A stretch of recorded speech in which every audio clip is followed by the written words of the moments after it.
semuanya, kenalkan kami dari kelompok Pointilis 1. Kali ini kami ingin menjelaskan terkait karya kami. Sebelum itu, perkenalkan diri kami terlebih dahulu. Dimulai dari saya, perkenalkan nama saya Muhammad Ridho Maulana. Nama saya Ira Rafi. Saya Nova Zahra. Saya Nura Farisa. Saya Mai Cantika Melia. Saya Nabila Zahra Alawiyah. Saya Farhan Abdi. Saya Muhammad Arasi Wijaya. Halo, perkenalkan nama aku Jasna Mahswari.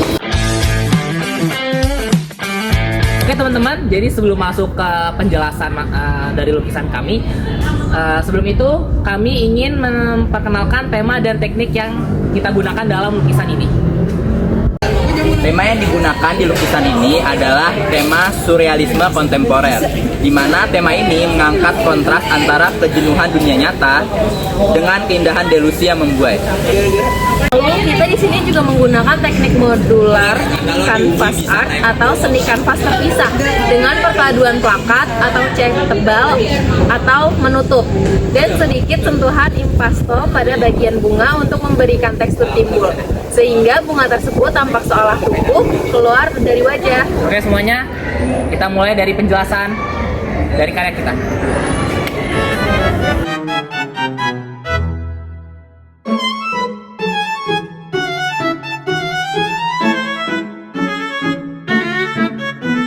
Di sini aku akan menjelaskan maknanya.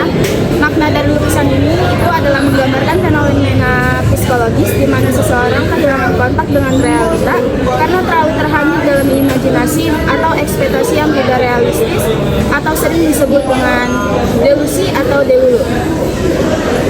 Wajah hitam putih atau monokrom bagian bawah lukisan berwarna abu-abu, melambangkan realitas kehidupan yang datar, pahit, atau biasa saja.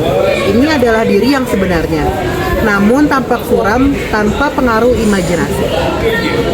Oke, di sini aku bakal jelasin bunga-bunga yang berwarna cerah.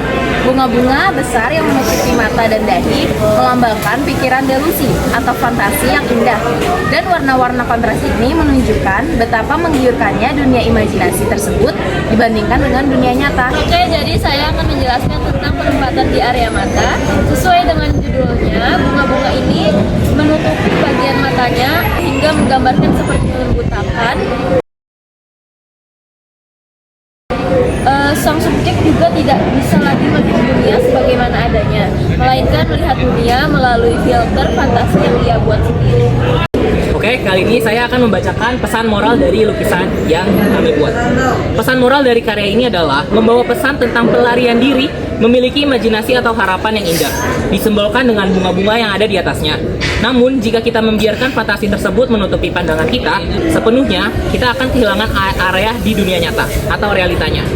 Pesan utamanya adalah jangan sampai keindahan imajinasimu membuat dirimu buta terhadap realitas yang perlu dihadapi.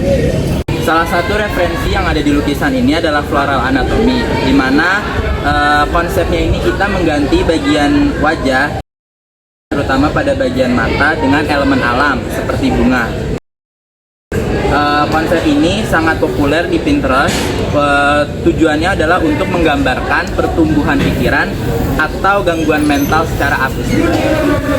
Oke, untuk yang elemen kedua ada seni kanvas terpisah.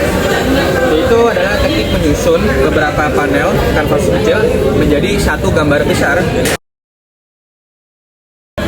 yang sering ditemukan dalam dekorasi dinding modern untuk memberikan kesan dinamis dan tidak kaku.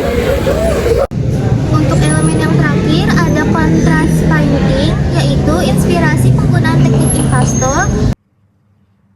atau cat tebal pada bunga yang kontras dengan teknik gradasi halus pada wajah monokrom.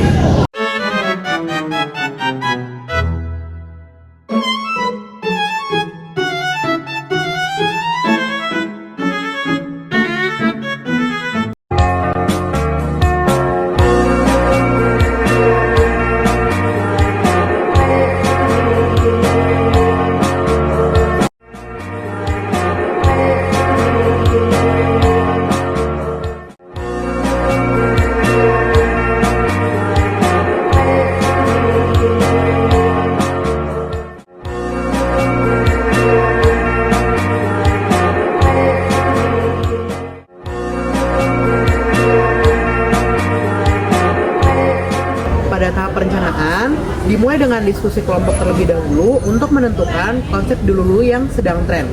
Setelah itu, kami mencari referensinya di Pinterest, lalu membuat sketsa kasar pada kertas sebelum membagi gambar tersebut menjadi 9 bagian kanvas kecil. Nah, untuk selanjutnya di tahap pelaksanaan, kami membagi pekerjaan secara paralel.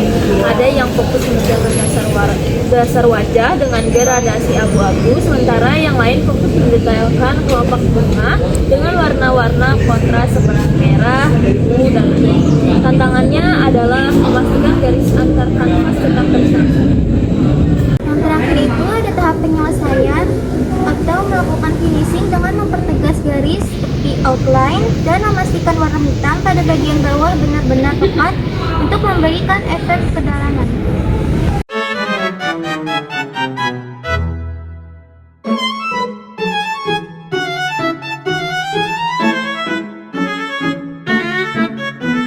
Saya Arasi, di sini saya mendesain dan melukis kanvas pertama. Saya Nova Azara, dan saya kebagian mendesain dan melukis kanvas bagian 2. Saya Jemna Meswari, kebagian melukis dan mendesain bagian yang ketiga. Saya Farhan Abiyu, melukis dan desain kanvas yang keempat. Nabila, saya kebagian melukis dan mendesain kanvas yang kelima. Saya Muhammad Rino Maulana, kebagian melukis dan mendesain pada kanvas bagian ke-6. Saya Mejantika Melia, saya mendesain dan melukis kanvas nomor 7. Saya Nurul Farisa yang melukis dan mendesain kanvas bagian ke-8. Tema. Nama saya Ria Raffi, saya melukis dan mendesain bagian nomor 9. Kita masuk ke tahap kendala dan cara mengatasi. Kendala yang kita alami utamanya adalah menyatukan warna antar kanvas agar tidak terlihat belang. Kami mengatasinya dengan cara mengecat sisi sampingnya secara bersamaan saat kanvas disejarkan. Oke, kita lanjut ke pengalaman berkesan. Nah, pengalaman berkesan yang kita alami saat kami hampir menyerah karena proporsi hidung yang terlihat miring. Namun setelah disatukan kembali, ternyata hasilnya justru memberikan kesan yang abstrak dan unik. Nah, pada saat itu juga kami menyadari saat semua kanvas digabungkan adalah suatu hal yang sangat paling berkesan yang kita alami karena terlihat sangat cocok dan menyatu.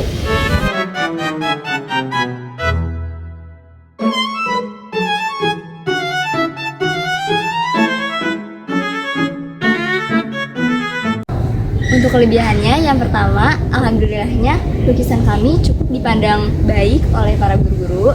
Lalu yang kedua, lukisan kami terlihat lebih realistis karena efek timbul-timbulnya yang menciptakan visual yang baik, yang bagus. Lalu yang ketiga, dari kontras warnanya, penggunaan warna monokrom di bawah dan warna cerahnya yang di atas berhasil menciptakan titik fokus atau focal point yang kuat pada bagian matanya.